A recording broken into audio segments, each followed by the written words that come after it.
Good morning and welcome. My name is Lise Grande, and I'm the head of the United States Institute of Peace, which was established by the U.S. Congress in 1984 as a national, nonpartisan public institution dedicated to helping prevent, mitigate, and resolve violent conflict abroad. Tomorrow, across the globe, countries and nations will be celebrating International Women's Day. To mark this important day, we are delighted to be hosting a very special discussion today with extraordinary women leaders from Ukraine. We are very pleased to co-host this event with Ariela Blätter, the President and CEO of Women in International Security, and with Meaghan Mobbs, the President of the Romulus T. Weatherman Foundation.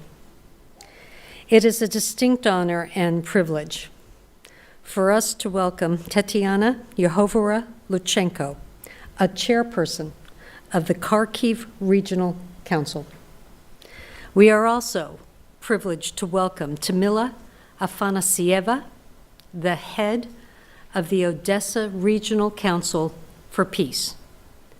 We're delighted to welcome Olga Rudnivia, the executive director of the Superhumans Rehabilitation Center, to welcome Solomia Bobrovska, a Ukraine member of parliament and deputy head of Ukraine's delegation to NATO Parliamentary Assembly, and also to welcome Iona Vlad, a member of the Romanian Navy and a midshipperson at the United States Naval Academy. It's been a year since Russia launched its unprovoked, unjustified war of aggression against Ukraine. During this time, women have played decisive roles in military campaigns. They have led humanitarian efforts, they've kept public services running, and have worked under nearly unimaginable conditions to improve and expand local governance capabilities. Their accomplishments are heroic, and we stand in awe of you. President and CEO Ariela Blätter and President Meaghan Mobbs, we look forward to your remarks and the panel discussion that will be led by Mary Glantz from USIP on the changing roles and leadership of women in Ukraine. Ariela, allow me to welcome you to the podium.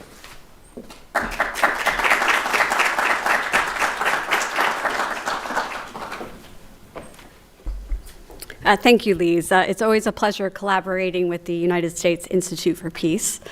Good day, everyone. My name is Ariela Blätter. I'm the President and CEO of Women in International Security, also known as WISE. WISE is a global NGO that promotes gender equality and helps women advance as leaders in the international peace and security sector. WISE has just celebrated its 35 years as a membership organization, and it provides professional growth opportunities for future women leaders. It leads cutting-edge gender analysis and research projects, many in collaboration with USIP, and I'd like to acknowledge the wonderful work of Kathleen Kunast and her peers, including the Missing Peace Initiatives, where we do such wonderful work together. We also do wonderful forums, such as this one, and we nurture a community of powerful gender and security advocates, experts, leaders, and mentors. Today, our network spans across 50 countries, across 6 continents, and includes 15,000 members committed to closing the gender equality gap worldwide. For those of you in the room, if you are not currently connected to our network, I encourage you to seek myself out or my colleague, Karen Johnston, to find out more. But more importantly, those of you broadcasting from the region today, I encourage you to connect up with your peers, WISE colleagues, for exactly this purpose, a network of community in Romania, in Estonia, in Poland, in Germany, in Austria, in the surrounding regions, in Ukraine itself, but also for those who are currently housed in outside countries. We want to be that network of community, and we hope that, as well as for our community talking today, that we want you to know that there is a network of support also in talking about these issues beyond today. As you know, today's discussion will be looking at women's changing roles and leadership during the war in Ukraine. And it is timed, as Lise pointed out, to coincide with the International Women's Day and the International Women's History Month. And of course, we are entering the second year of an expanded, illegal, and unprovoked war of Russia upon Ukraine. And of course, we will note, as I'm sure it will come up in the discussion, that this is a protracted time period of 14 years. So this is not just simply a single time period that we're talking about. This is an extended time period of where gender roles have been tested, leadership has been tested, and resources have been tested, which I am truly grateful that we have representatives of the US government who have been excellent donor government in this case, and as representative of private foundations, the Romulus T Foundation. I am so honored to be working alongside an operational foundation whose programming and rapid response has been extremely effective. And I want to note that leadership also takes resources, so I think that's an important dimension of our discussion. I'd like to acknowledge that we will be turning shortly to our esteemed panelists to voice their firsthand experiences, talking about their specific firsthand experiences, leadership in changing gender roles and challenges, and I want to acknowledge how important that is, and I just want to thank you very much for doing so, for all of us and our broadcast audience. And I'd like to, again, acknowledge the supporters of the event, not only the USIP, but in particular the Russia and European Center and the Romulus T. Weatherman Foundation, who brought these extraordinary women. And I'd like to turn and introduce Meaghan Mobbs, the president of the Romulus T. Weatherman Foundation. Thank you very much.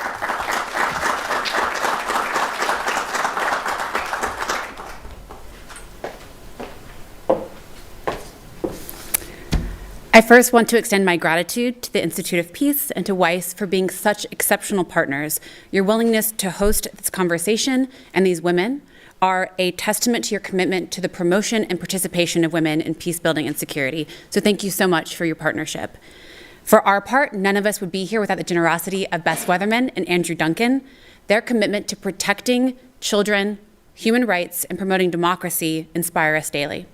Most importantly, thank you to the women speaking to us today, those who traveled very far, and those who are beaming in remotely from afar. Your quiet heroism and love of country is a reflection of your character and the capacity of the Ukrainian people. I've come to know them and many like them over the last year. You will not hear them brag about their accomplishments, which are too numerous to recount. You will not hear them talk about the lives they have saved or the lives they have changed, which are too numerous to measure. They are representative of tens, if not hundreds of thousands of women who pick up rifles in uniforms too big with body armor that does not fit them, women who volunteer endless hours breaking down donations, reboxing them to deliver medication, food, and hygiene products to the most vulnerable, women who rush to the cries of help under artillery barrages, women who spend sleepless nights organizing resistance, building camaraderie, and keeping faith, women who have lost husbands, mothers, fathers, sons, and daughters, women who have lost limbs, and women who have given their lives. These are women who understand that freedom is less than a generation away from extinction and desire a just peace. A little more than a year ago, I can remember watching in horror as Russian paratroopers were in the skies over Kiev. A former paratrooper myself and the daughter of 2 paratroopers, I never thought in my lifetime to see paratroopers in a sky over Europe. I grew up hearing stories of paratroopers bringing liberation to Europe. The parachute canopy is a symbol of freedom and of hope. Those over Kiev were instead emblematic of the opposite: occupation, destruction, and oppression. A few weeks later, the Weatherman Foundation found itself in Tulcea, Romania, establishing a humanitarian logistics hub in partnership with 2 other NGOs and the Romanian government. In that capacity, we've partnered with 50 local Ukrainian NGOs to deliver aid to where it is needed most. Just days ago, we were able to deliver 52 pallets of medicine, bandages, and food to Kramatorsk and around Bakhmut. As we worked in these communities and alongside these partners, it became very apparent the dynamic role women were playing in empowering systems and building resilience in individuals, in communities, in civil society, and in government. Today is not as much about a reimagination or reconceptualization of women's roles in war. It is the necessary recognition of the criticality of these women's efforts across the full spectrum of conflict and response, and a direct acknowledgement of the unique role women play. In Ukraine, women are an all-important force in the war, and they will be even more important in peace. It is with those watchwords that I thank you all again for your generosity in hosting us, and look forward to your conversation.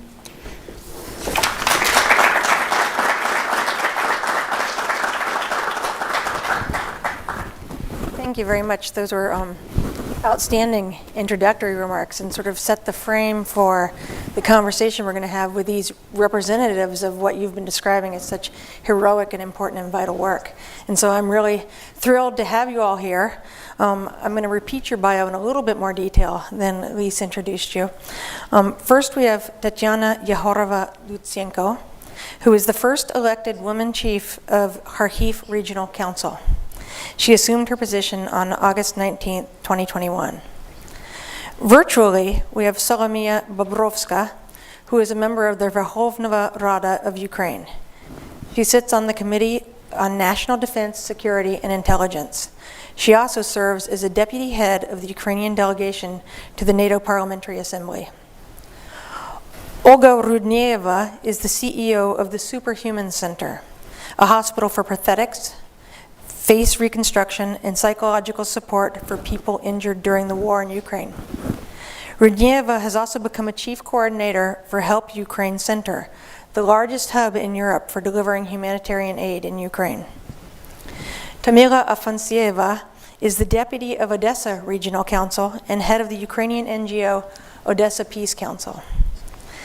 And midship person, Ioana Vlad, is an international student from Romania, a political science major and a German minor, with roles as a company, then battalion protocol officer, and currently a squad leader. This is her last year at the Naval Academy, and she's going to take that experience back to Romania with her. I'd like to start with Tatiana. Tatiana, I had the chance to speak with you before this event, and I learned that not only are you the first female head of the Kharkiv Regional Council, but you've actually been in Kharkiv throughout this war, serving your people who elected you. As a result, you sort of have a unique insight into the role of women in local government. Can you talk about how that's changed since the invasion or the re-invasion of February 2022?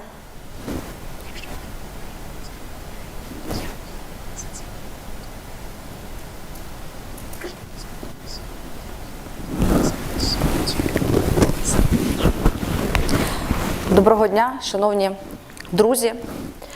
Я хочу в першу чергу подякувати всьому народу США, всім американцям за підтримку нашої країни. Good day, everybody.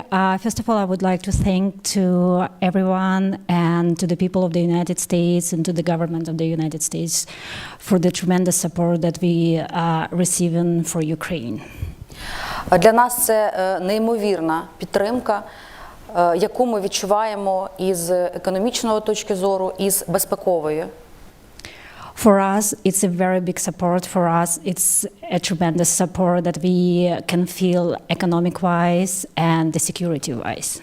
І хочу вас запевнити, як представник, голова Харківської обласної ради, дійсно перша жінка, яка була обрана в нашому регіоні, що ця допомога нам потрібна, і її потрібно ще багато. And I would like to reassure, as the first woman elected official in the Kharkiv region, as the head of the council in the Kharkiv region, I would like to reassure you that we feel this help and we need more of this help. В зв'язку з чим і сьогодні я, подолавши тисячі кілометрів, завдячуючи запрошенню пані Meaghan Mobbs, прилетіла до вас. And this is why I'm here, speaking here, and I was traveling 1,000 kilometers away to speak to you, and it was everything thanks to the foundation, to the support of Meaghan Mobbs, and to the foundation. I'm here to speak to you to reassure that we need this help. Окремо хочу сказати, подякувати президенту Інституту мира за те, що надали можливість сьогодні в цій залі провести таку зустріч.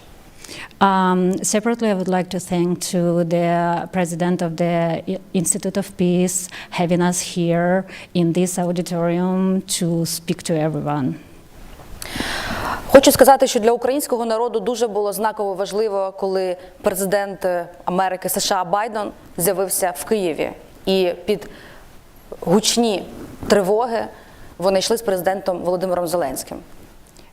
It was tremendous support we felt as Ukrainian people when President Biden arrived under the sirens, under the attacks that were going on in Ukraine. He visited Kyiv and he walked alongside with President Zelensky.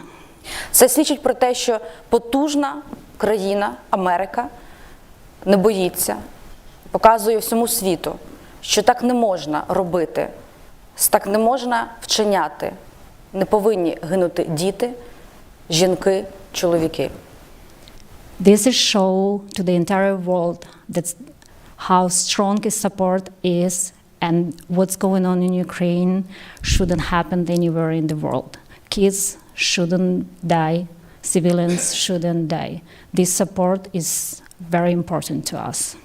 Сьогодні Україна стоїть як буфер між Європою, Росією, і всі найважчі випробування вона приймає на себе. І завдяки допомозі країн-партнерів, і в першу чергу Америки, і американського народу, ми сьогодні вже вистояли. Ukraine is standing in the middle of Europe and we're taking all aggression from Russia on our side. And we're surviving and we're standing because we have support of our partners. Until this day, we are standing and we will stand. And this is very important to stress that together we will do that. Ми сьогодні про жінок, але я не можу не згадати той страшний, жорсткий випадок, який був вчора, і весь світ побачив, коли буквально в упор був розстріляний наш солдат за те, що він сказав «Слава Україні». We are here to talk about women in Ukraine, but I cannot recognize the hero. Everybody saw the video, everybody have seen the video that broke internet yesterday about the hero, the war hero that said glory to Ukraine, and he was shot for that. В цьому єдиному солдаті, повірте, була вся наша країна, всі наші захисники, які будуть говорити «Слава Україні», навіть помираючи. This person represents all our soldiers that will be saying glory to Ukraine.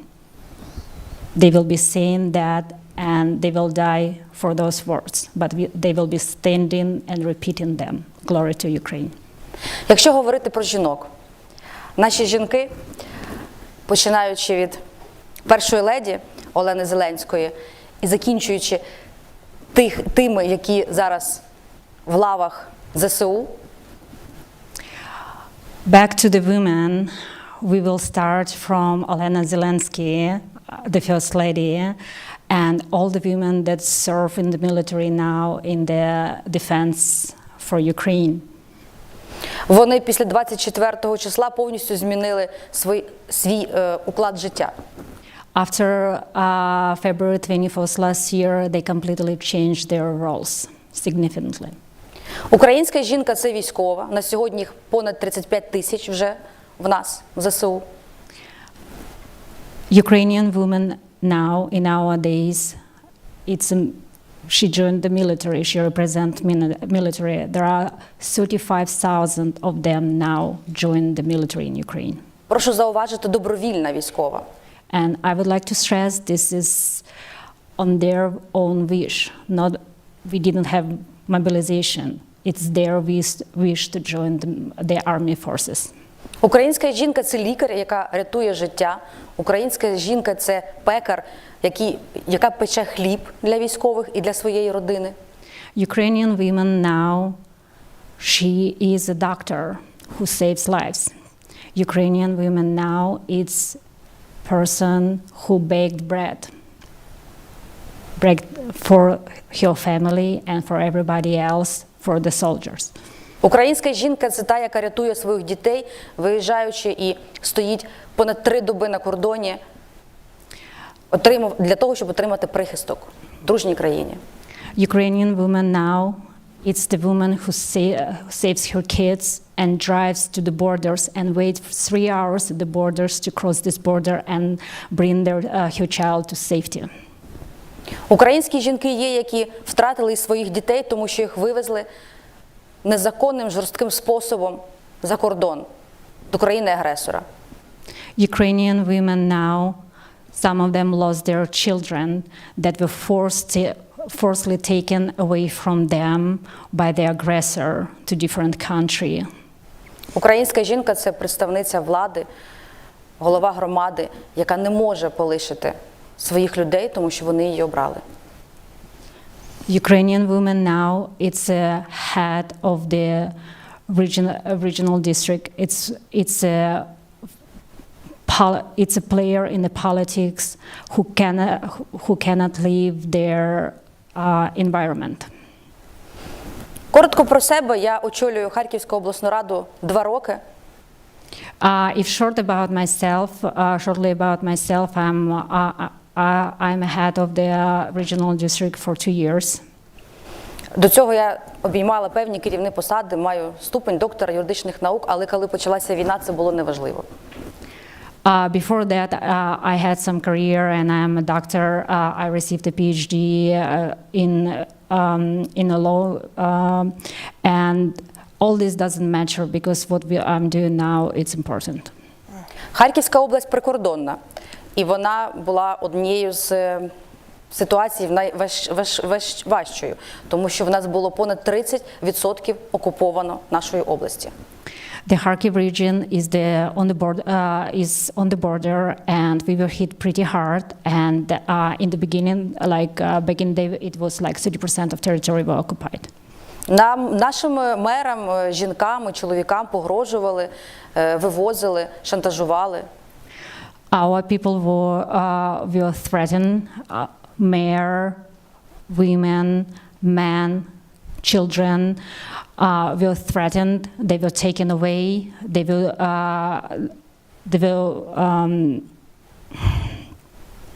were put in aggression a lot. Але задача на місцях була стояти і показувати людям, що ми, як керівниці, говоримо зараз про жінок, маємо силу духа, силу волі не полишати своїх людей. But our main goal was to show that we can stand, that we are strong, and we cannot leave, and we will be there to fight.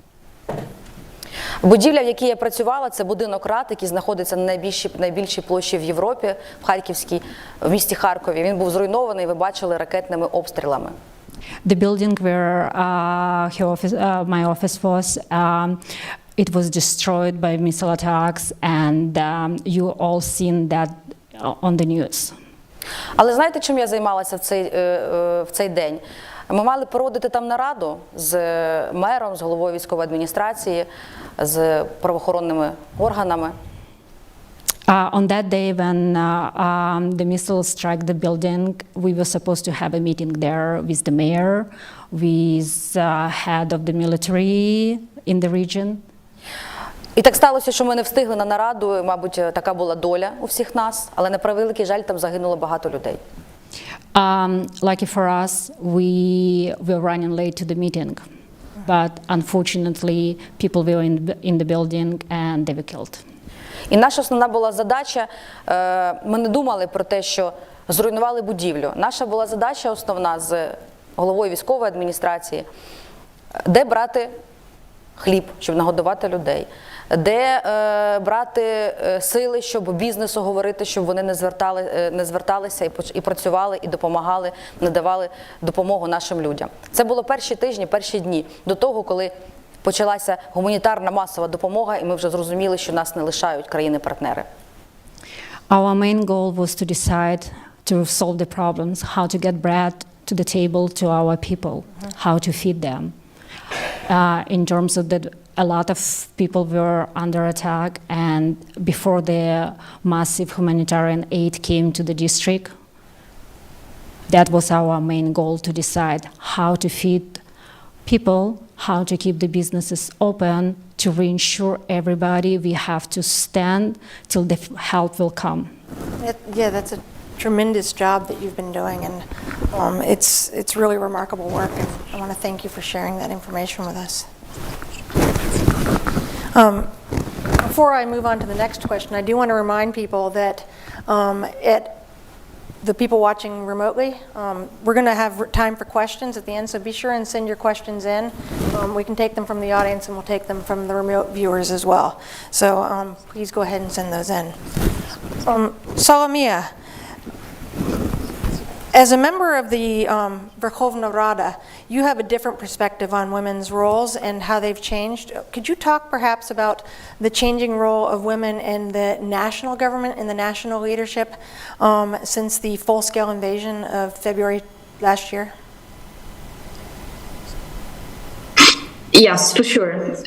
First of all, that's my big pleasure to be here, even though just only online. I hope we will meet again finally after so many discussions online. And yes, with pleasure I will share my experience. But as a member of National Defense and Security Committee, I want to underline the role of women in of Ukraine in the defense forces who actually serve in not only in armed forces but in National Guard, State Bodyguard Service, security service, and so on. And I want to pay tribute for all this more than 5,000 women who are standing now on the front line serving. And today my heart is breaking. Just before this meeting, I got the news about my friend who lost his actually husband. He was one of the prominent heroes of Ukraine. He was awarded a couple of years ago by President of Ukraine. He was 127, and she was giving him the first aid today after the artillery took his life. And I think this couple will be in the books of history, how they both served to the nation and how much and she gave to him. That's why probably my speech will be very emotional. And so many years we had discussions about the women role in army, not in the government, but I will be back to this question, but in the army. And a couple of years ago, the parliament, Verkhovna Rada, passed the law where finally women got the permission to be a combat diver, for example, or to be to be a tank driver. But, and I 100% agree and sure that woman has to have a right to choose. But believe me, when you see this conventional war, about which you just could read books, watch the movies, but never feel the weather at the end of November, or the end of February, or March, actually, when the trenches are really wet, disgusting, it's hard physically. And I'm not saying that it has to be something only for men or for women. But believe me, in these moments, even for me, that's hard to answer. Who has to be here, and where is the women's place in armed forces in these battlefields, whether in special operation forces group, or in trenches, or in the hospital, or given the medical aid. But believe me, I still have my really very close friend who lost her husband in Azovstal in Mariupol. Now she is prisoner of war. She is still somewhere in Russian Federation, and we just cannot even imagine in which conditions they are. No one can observe these conditions. No one can observe and see these prisons, and our guys, men and girls who are there. So I want to say that this role we have to look through again and again, the women's role, and again, mentioning the very thin and very sensitive issue where we are talking about the given about the women and their role in, especially in army, but not in army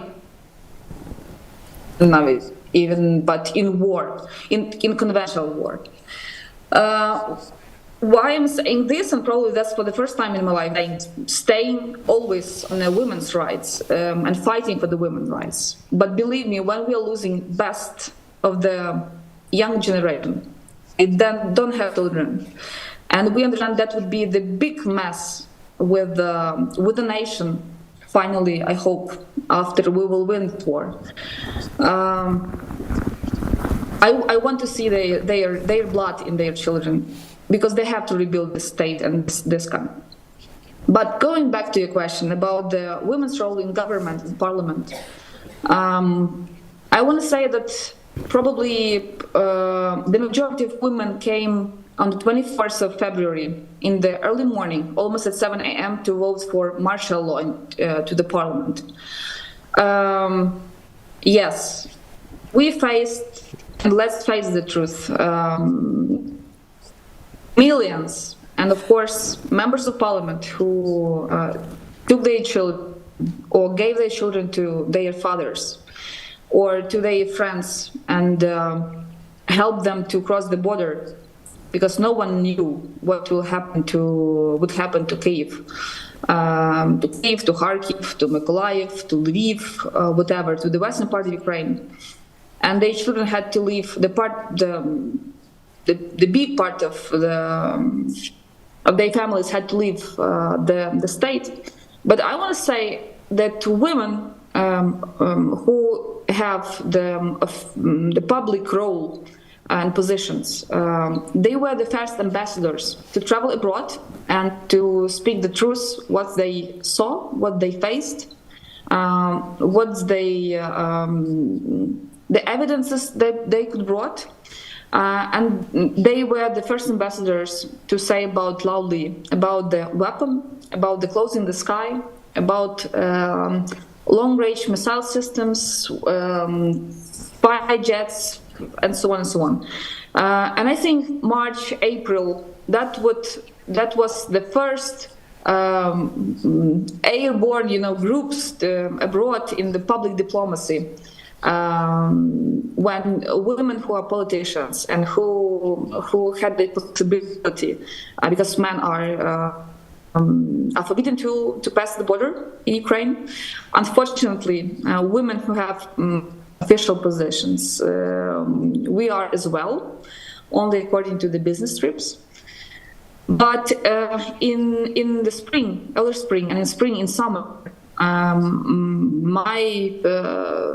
my perception that women played a big role pushing hardly the public diplomacy in supporting Ukraine, especially in the military aid. Everybody starts to know the different styles of weapon, of what we need, how to protect the sky, how to be more efficient with on the front line with the infantry, and so on and so on. That's incredible, but I wish we all be busy with other things other than we are facing now.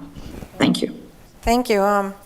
Yeah, it's very interesting that you talk about all the important work that that is being done, and of course, that brings me to sort of my next question. Olga is sort of a representative of civil society here.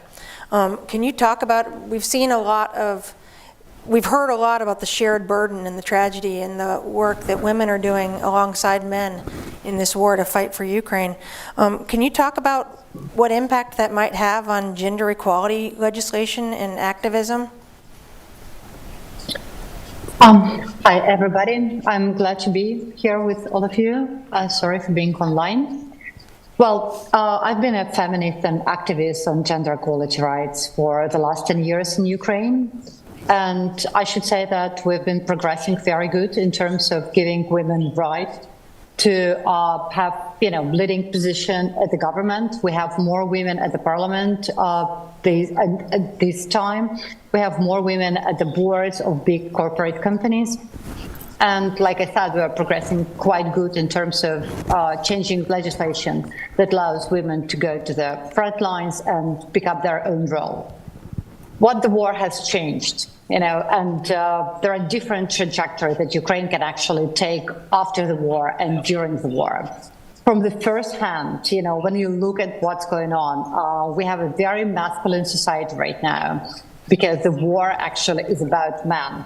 The stories we hear is about men, which is absolutely true. Our men at the front lines, defending our country, volunteering their life and their health. But at the same time, we have more than 35,000 women at the army. About 5,000 of them are at the front lines. And I have to, underline the fact that our women still don't have a uniform fit for women. They still don't have shoes for women. They still don't have hygiene for women, and they're still trying to fit into this very male and masculine society of the front line and of the war that is actually, designed, for men. We did change the legislation.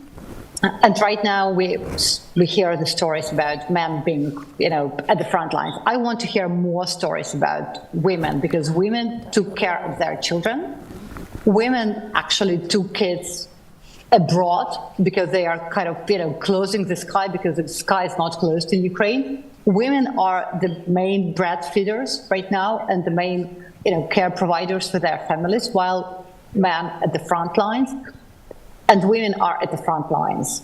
Thanks to the change in the legislation, women are free to choose their roles. Women are free to decide where do they want to be. Women are volunteering, women are bringing cars, pickups, women are buying stuff that are needed for the front lines. Women are the logistic chain of the war. Being working for 6 months at the Help Ukraine Center in Poland, we had 300 volunteers, predominantly women, who were unloading trucks on a daily basis, 24/7. They were packing stuff for the front lines, they were writing cards, and they were collecting orders from the front lines. So women are covering a huge range of logistics. Women are fighting at the front lines, and women are taking care of their kids, and women are the main bread givers at this time. Me, as a feminist, my part as a feminist want to hear more stories about women, and I want to hear more stories of women doing what they do during the war. And it's definitely lacking in the paradigm and in media of the war. So there are different trajectories that we can actually pursue as a country. Either we have more stronger role of women, because women love the country, women are very strong doing what they do, or we have masculine society that will prevail. I do believe in the first trajectory, because women have been doing so many things, women have been so successful. But for them to get to this point, and for all of us to get to this point, we need to supply women with women's uniforms. We need to create situation in the army that will be comfortable for women, so they don't need to beg for sanitary napkins, they don't need to beg for basic things that they need to fight. And for that, to do that, we need to hear more stories about women doing what they do right now. So probably that is what I wanted to say. I really want to commend, an amazing work that women do right now in Ukraine. And I do believe that their stories should be shared in the future. Yeah, that's a really good point about actually hearing about what it is that women are doing and having fora like this where you can talk about the role that women are playing and the important role and what they need to play that role. Getting back to the activism, do you see gender activism continuing during the war, or is it sort of being put on hold until the threat from Russia is over? Well, it's not that active, I would definitely say, because we have war times require different heroes. Mm-hmm. Our information is very, very concentrated, and our all attention is very concentrated on what's going on at the war. So I would say that it's partially on hold. That's a very small group of activists who are actually working to bring this topic back online. But it's too much of interference in media, and we are very much concentrated on what's going on in Ukraine. And like the first speaker mentioned, the video that we all watched yesterday broke our hearts. The bracelet on the person from Izum, tortured and killed by Russian, broke our hearts. The dead bodies of Bucha broke our hearts. It's so hard to communicate anything else but pain and hatred right now in Ukraine. And that Solomia mentioned, that amazing person who was killed today. I know him personally. I know his wife, and it breaks my heart. So much pain, so much loss, that it's so hard to communicate anything but, pain and what we are going through. I know and I understand that there is no way how to tell the world what is it to live during the war, unless you live during the war. There is no way how we can actually deliver this message. But during these times, everything changes. The paradigm of life has changed. And it's not too much that we can tell about the situation with women right now and about the feminism.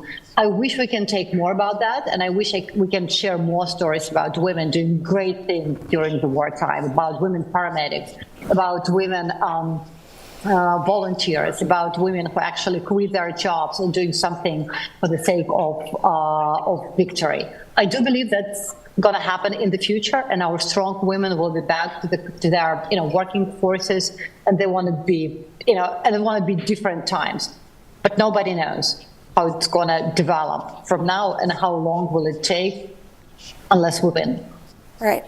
Yeah, I mean, that's a very important point. And it's a very important point as well, to go back to your point about getting the stories out there. I was fortunate last week to meet a woman combat medic from Ukraine, and she was amazingly impressive. And so I think the future of your country is looking very good in that regard, to see these young people and what they've accomplished. Tamila, as the deputy head of Odessa's regional council, can you outline the role that women have played in supporting Ukrainians recovering from Russian occupation in the liberated areas?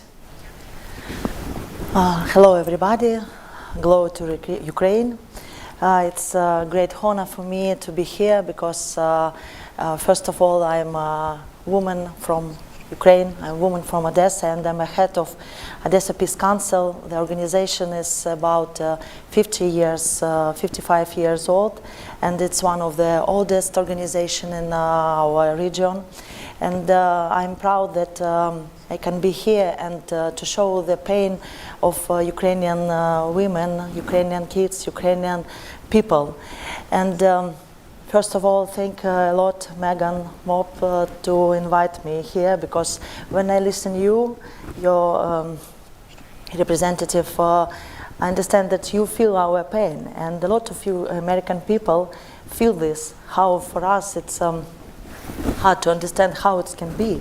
And we live in this situation more than 1 year, and from the first day a lot of people ran away because they have small children, they have old parents. But a lot of people, a lot of Ukrainian people stay in Ukraine and stay still, and they want to protect their land, their houses, their people, their neighbors. And for us it's very important to be together, to unite.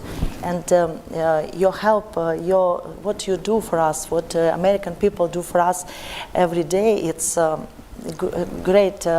Thanks a lot. All time I said thanks a lot, because it's really hard to understand how to stay in your house, and a lot of rackets, a lot of alarms during all day, and people in Kyiv, people in Kharkiv, in Nikolaev, it's what's very hard. But we don't forget that tomorrow it's International Women's Day, and Ukraine is a women. You see a lot of beautiful women around, people draw the Ukrainian like lady.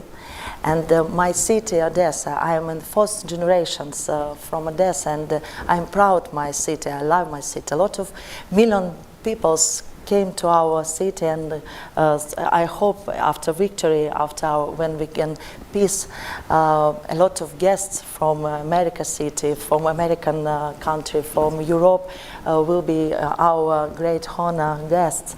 It's for us, it's really important. But Odessa is women too, and Odessa is a lady, because she is beautiful, she is very hospitality, she is like to make perfect dishes for their guests. But from the 24th of February, we are strong, we are very we are ready to fight, and it doesn't matter I am lady or I am woman or he is a boy or he is a man.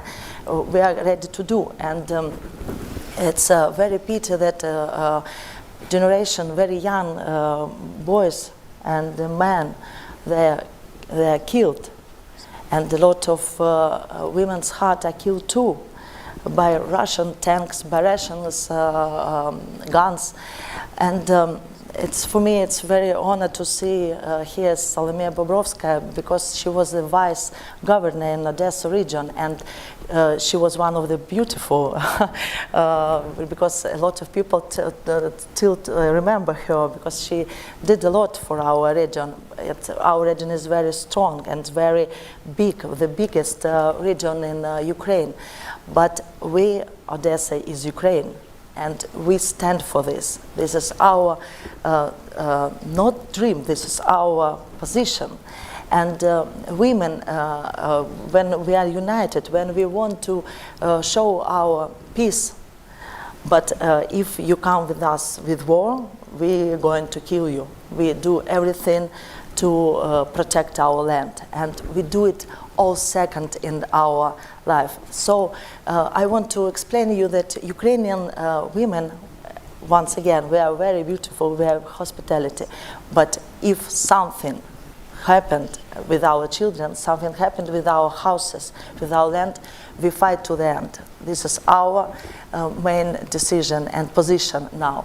And I want to explain that a lot of hours we do the culture in our organization, people diplomacy, we do a lot of international project. But from the 24th of February, when a lot of my family went to Europe, and my sister was pregnant, 8 months, I'm sorry, and my brother has 3 children, and they all should go.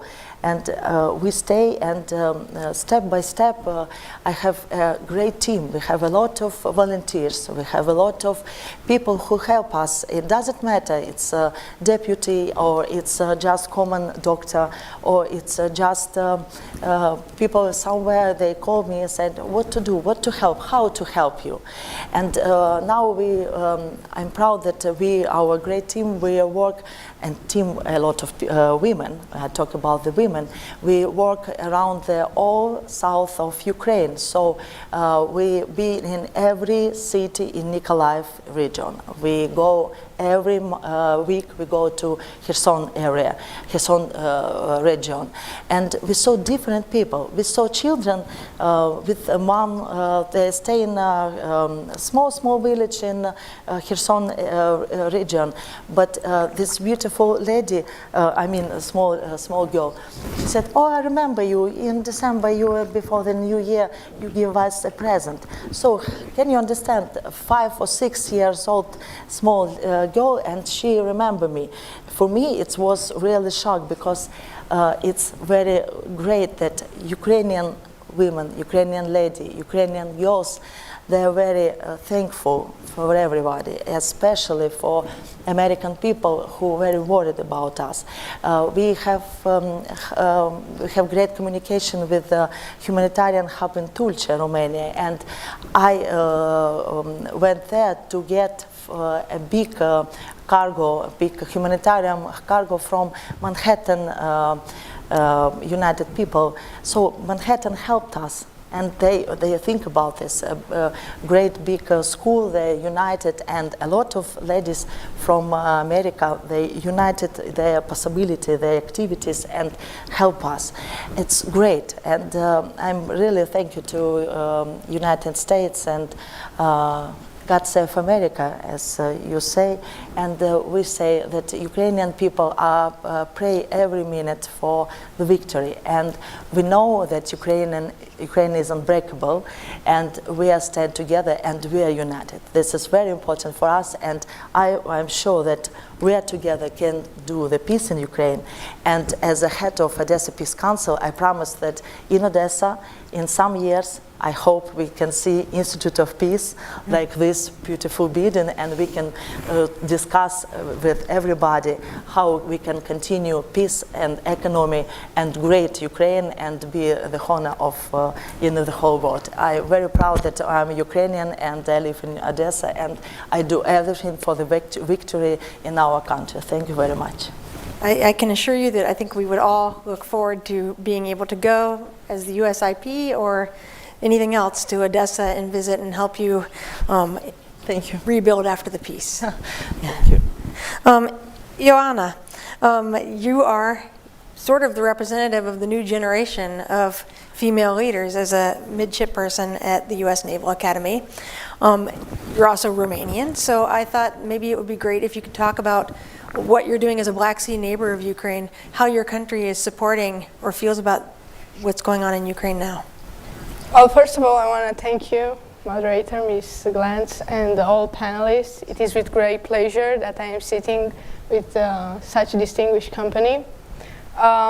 Since 24th of February last year, Romania supported Ukraine. We stood by them. We provided them help in the political, diplomatic, humanitarian assistance, and economically. So far, I know that Romania took about 3 million Ukrainians, and we offered shelter and aid. In addition to that, I know that we helped them with the transportation of more than 5 million tons of grains to go to the global market.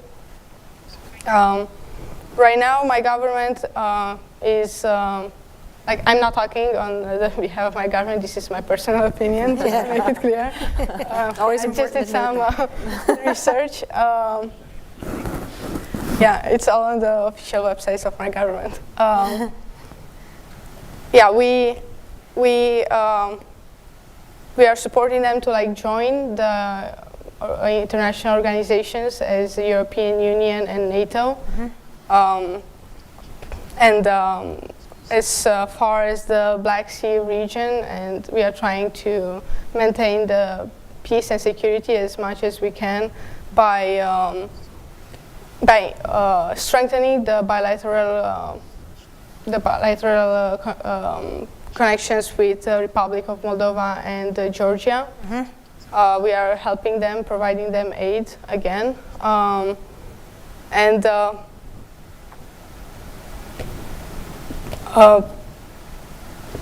pretty much we are right now we are having trainings in our country with other partners such as United States, Portugal, Italy, France, yeah, to ensure that we are ready for any scenario. But we are, as the conclusion from the Bucharest 9 meeting that was recently in Warsaw, we have the assurance that everything it's secure. That's outstanding. Thank you, Romania. Thank you. That's outstanding, and I'm sure that it's really important, especially taking in the refugees and helping people survive during this war. So, thank you on behalf. Thank your government via you. We now have time for questions. So, are there any questions here in the audience or online? Okay. There you go. Hi, my name's Andrew. If you could just wait, we're running a mic down to you right now. Hi, my name's Andrew Duncan with the Weatherman Foundation. I just wanted to ask a quick question. There was a non-nuclear proliferation agreement that was agreed upon quite some time ago, and as part of the safety of Ukraine to give up their nuclear weapons, they were assured safety, military support in lieu of that. We've sent weapon systems and a lot of thoughts and prayers, but weapon systems and thoughts and prayers may not be quite enough. And why doesn't the Kyiv demand NATO boots on the ground or United Nations peacekeeping boots on the ground to help offset this numerical situation right now? And the last thing I'd like to say is I have a little 6-year-old girl that we brought from Kherson to Miami a few weeks ago who just went through her 12th surgery after taking a missile with her parents into her bedroom in Kherson. So that's a war crime, and at what point is enough enough? Thank you. Do one of you want to answer the question about the Kyiv? Any of you want to answer the question about why Kyiv isn't requesting NATO soldiers?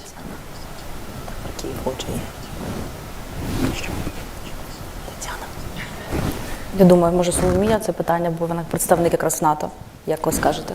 Maybe it's the question to Salomia. Yes, I can. Чи це? Yes. May I? Yes? Yes, please, go ahead.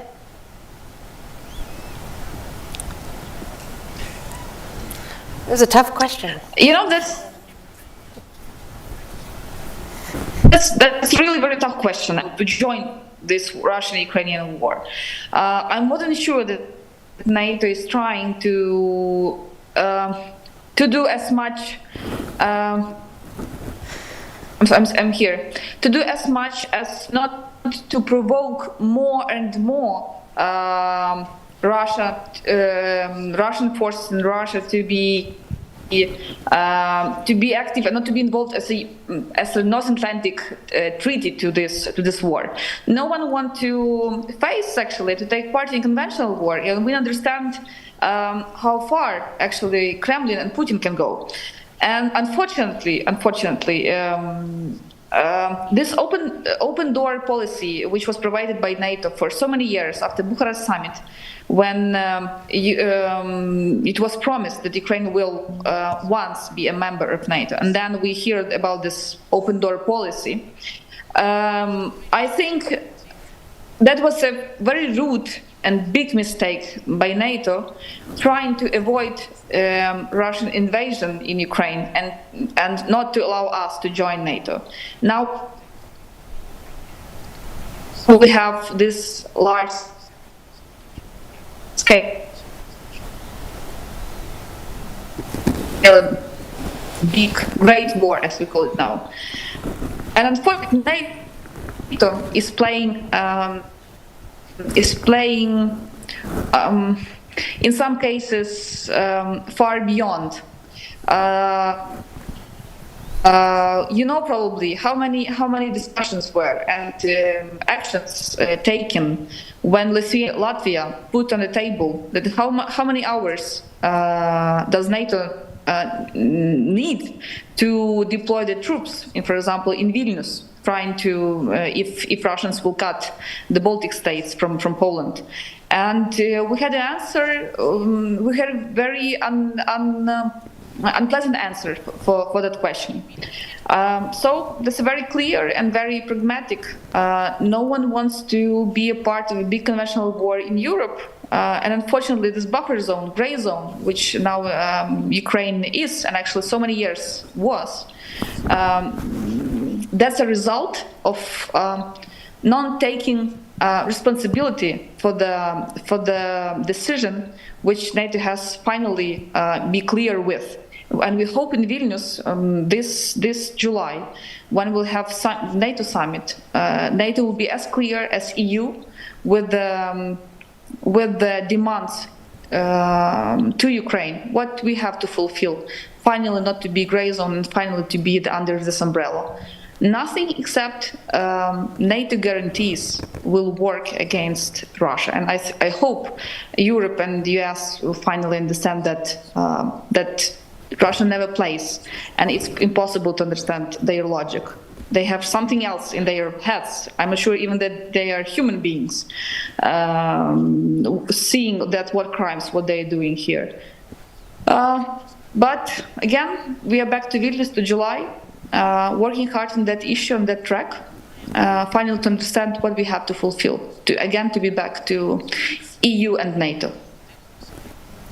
The future of European security once we have peace, and how to preserve that peace and make Europe secure for everyone in it. A goal that we've been trying for decades to have a Europe whole, free, and at peace is definitely something that we're going to continue to work on, and that we've already begun working at the center of Russia and Europe, looking at how to make Europe a place where everybody can live peacefully and securely. That's definitely something that needs to be worked on. Do we have any other questions? Okay, I have an online question from Sasha. It seems that Ukraine's reconstruction will be primarily the infrastructure and essential services, but that Ukraine has a robust civil society and foundation of democracy and governance. Do you agree? Oh, I think we've got several people on this panel who can speak to Ukraine's robust civil society and governance. And so would either or both of you like to take that question? Тетяна.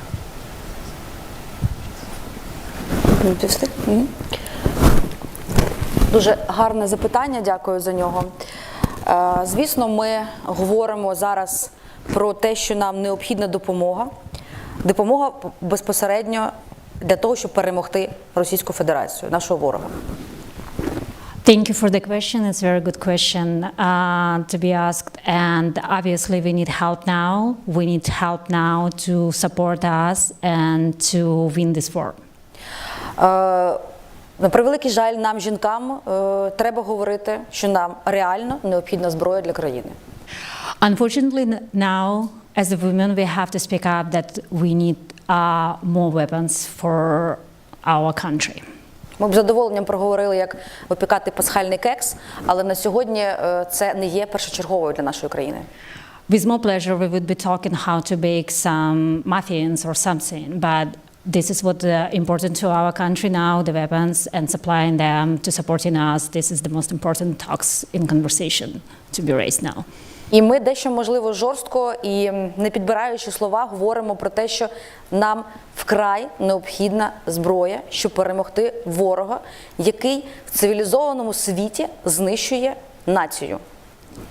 This is very important to stress that we need those weapons. We need our country to be supplied with advanced weapons in order to survive, to save the nation, because it's unbelievable what the Russian is doing to Ukraine. They're trying to destroy the nation, the country, to destroy entire nation. Я звичайний представник обласної влади, але, може, не володію військовою термінологією, але я вважаю, що всі військові утворення в нашому світі, якщо дозволять Росії знищити Україну, вони будуть виглядати дещо нікчемними. I'm representing here my region, my district.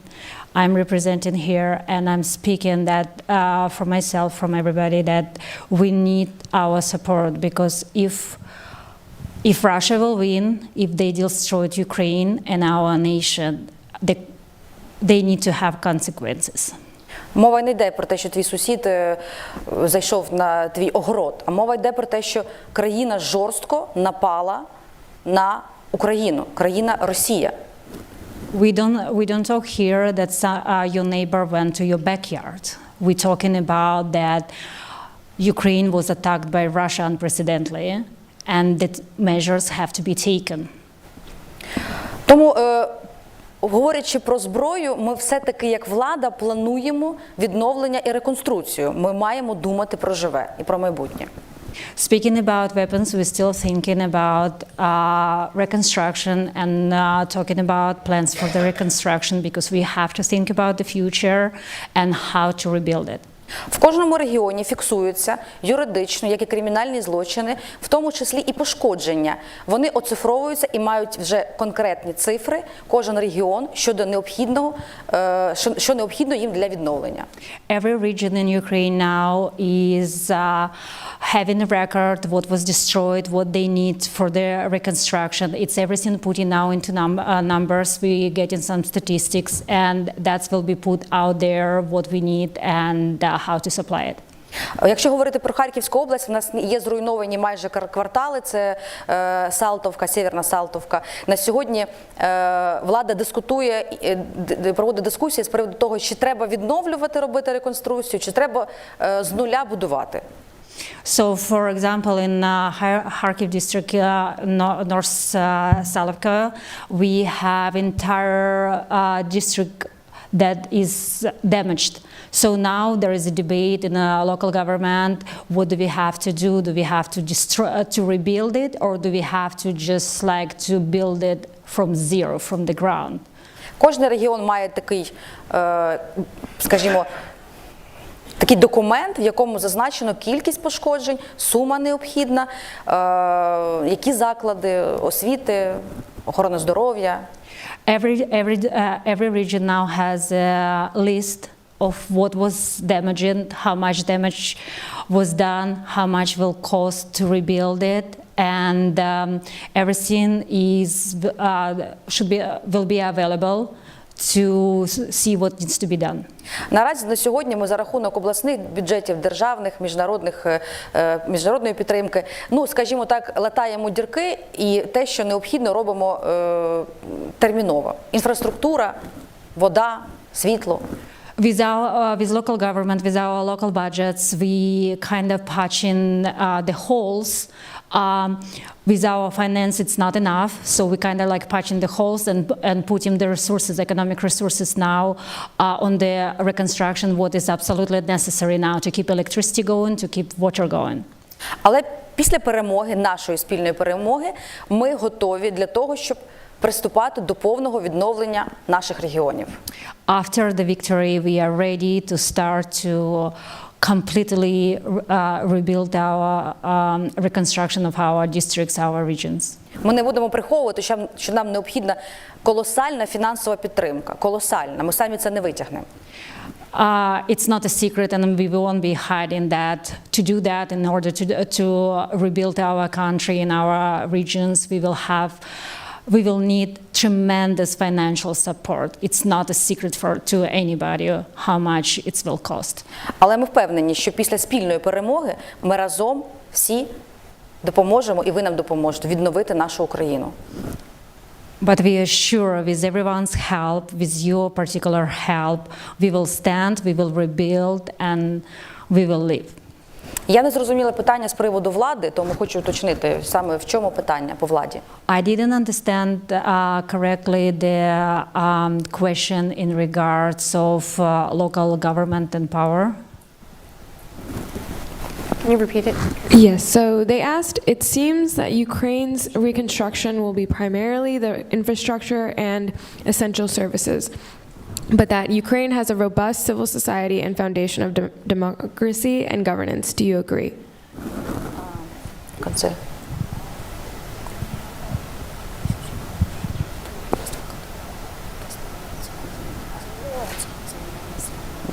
Ага, з приводу демократії. Я хочу сказати, що за 30 років незалежності України на сьогодні, як на мене, як звичайної громадянки України, а не представниці влади, зараз не про це, самий демократичний, самий потужний і порядний президент нашої країни. І ми дякуємо, що ви підтримуєте його, і ми бачимо цю підтримку.